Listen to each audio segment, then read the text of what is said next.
Dalam sebuah pertandingan sepak bola, sepatu bisa dikatakan memiliki peranan penting bagi seorang pemain, karena dapat membantunya untuk beraksi di atas lapangan hijau.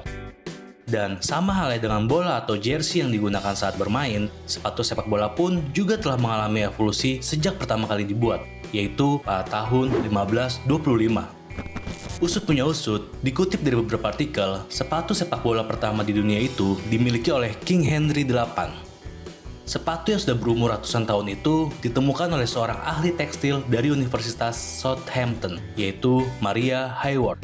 Dan ia pun menjelaskan bahwa sepatu itu merupakan pesanan khusus dari King Henry VIII yang dikerjakan oleh pengrajin lokal bernama Cornelius Johnson pada tahun 1525. Hayward juga menjelaskan bahwa biaya pembuatan sepatu itu adalah 4 shilling atau sekitar 100 pound sterling untuk saat ini. Memasuki era 1800-an, 300 tahun setelah sepatu sepak bola milik King Henry VIII ditemukan, sepak bola ternyata menjadi permainan yang sangat populer di tanah Inggris. Meski sudah menjadi permainan yang populer, tapi di awal tahun 1800-an masih belum ada aturan sepatu yang spesifik yang digunakan untuk bermain sepak bola.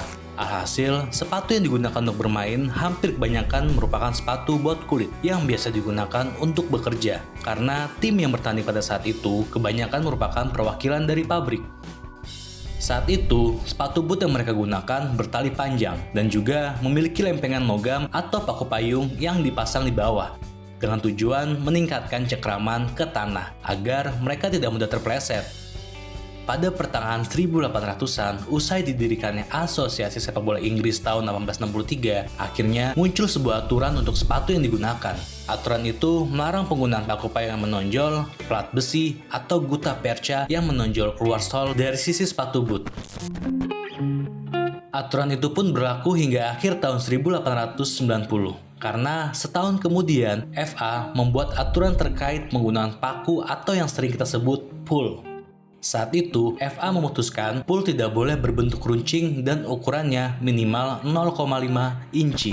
Penggunaan pool sendiri pun sebenarnya sudah dikenalkan sejak 1886. Alice Patent Boots saat itu mengiklankan sepatu mereka dengan seorang pesepak bola yang mengklaim kalau penggunaan pool dapat meningkatkan penampilan yang luar biasa. Memasuki abad ke-20, berawal dari ditetapkannya aturan sepatu yang digunakan, beberapa produsen sepatu pun mulai berbunculan. Tapi, kebanyakan sepatu kala itu masih dengan gaya yang relatif sama. Saat itu, sepatu sepak bola dibuat dari bahan kulit yang tebal dan dengan desain yang tentunya menutupi bagian pergelangan kaki. Saat itu, masing-masing berat sepatu bisa mencapai 500 gram. Salah satu nama yang cukup besar dalam pembuatan sepatu saat itu adalah William Silcock. Kabarnya, para pemain sepak bola di Inggris dan Skotlandia menggunakan sepatu buatannya. Selain itu, pada tahun 1900 sampai 1920-an, beberapa produsen sepatu mulai bermunculan lagi, seperti Gola, Falsport, Hummel, dan tentunya Dassler bersaudara yang berdiri pada tahun 1924 yang merupakan pabrik sepatu milik Adolf dan Rudolf. Perkembangan sepatu sepak bola pun begitu terasa di tangan Dassler bersaudara. Pada tahun 1925, mereka membuat sepatu dengan memiliki 6 atau 7 pull yang dapat diubah sesuai kondisi cuaca saat bermain. Usai Perang Dunia Kedua berakhir, gaya sepatu sepak bola makin berkembang, membuat sepatu boot yang tadinya digunakan untuk bermain perlahan tersingkir. Pada era ini, kurang lebih di tahun 1947, dua bersaudara yaitu Dassler Brothers pecah kongsi. Mereka mendirikan pabrik sepatu masing-masing. Adolf Dassler dengan Adidas, sedangkan Rudolf dengan Puma. Pada tahun pertamanya berdiri di 1948, Puma langsung merilis sepatu pertama mereka yang dinamai Puma Atom, yang sekaligus memperkenalkan pool berbahan plastik atau karet untuk pertama kalinya. Akan tetapi, bentuk sepatu bola pada saat itu masih di atas mata kaki. Namun, bahan yang dipakai sudah terbuat dari campuran sintetis dan juga kulit, yang membuat sepatu itu lebih ringan saat dipakai oleh para pemain. Memasuki akhir tahun 1950-an, sepatu sepak bola kembali mengalami perkembangan dari segi bentuk. Saat itu, sepatu sepak bola dibuat lebih pendek, bahkan sampai di bawah mata kaki. Pada tahun 1960-an, beberapa produsen sepatu mulai meramaikan pasar dengan gaya mereka sendiri.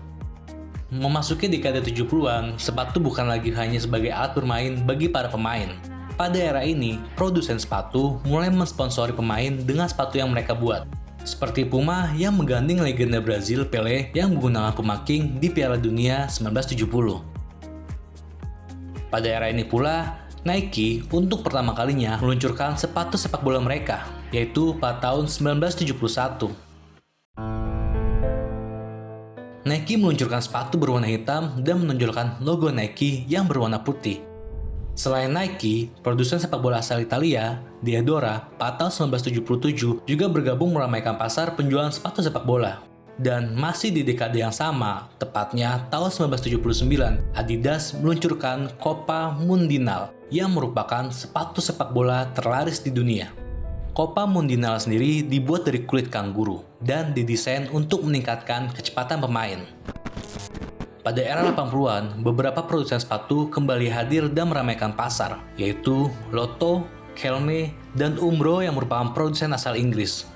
Selain hadirnya beberapa produsen, pada era ini juga sepatu kenamaan dari Adidas, yaitu Predator, tengah dalam rancangan oleh mantan pemain Liverpool asal Australia, Craig Johnston. Memasuki era 90-an, tepatnya pada 1994, akhirnya Nike mulai merebut banyak hati melalui sepatu buatannya, yaitu Nike Tempo Premier Boots, yang dipakai sebanyak 22 pemain pada pagelaran Piala Dunia di Amerika Serikat. Sejak saat itu, Nike berhasil menggeser Puma sebagai pesaing Adidas dalam pasar sepatu sepak bola. Tidak mau kalah dengan Nike, di tahun yang sama, Adidas akhirnya merilis Predator rancangan Craig Johnston. Berkat rancangan Johnston yang revolusioner ini, Predator pun langsung sukses di pasaran. Masih di era yang sama, di tahun 1998, Nike kembali merilis Nike Mercurial yang memiliki bobot hanya 200 gram. Memasuki era milenium, pesepak bola profesional pun mendapatkan hati lebih dari produsen-produsen sepatu dengan dibikinkannya sepatu khusus buat mereka yang sesuai dengan kebutuhan bermain dan bentuk kaki sang pemain.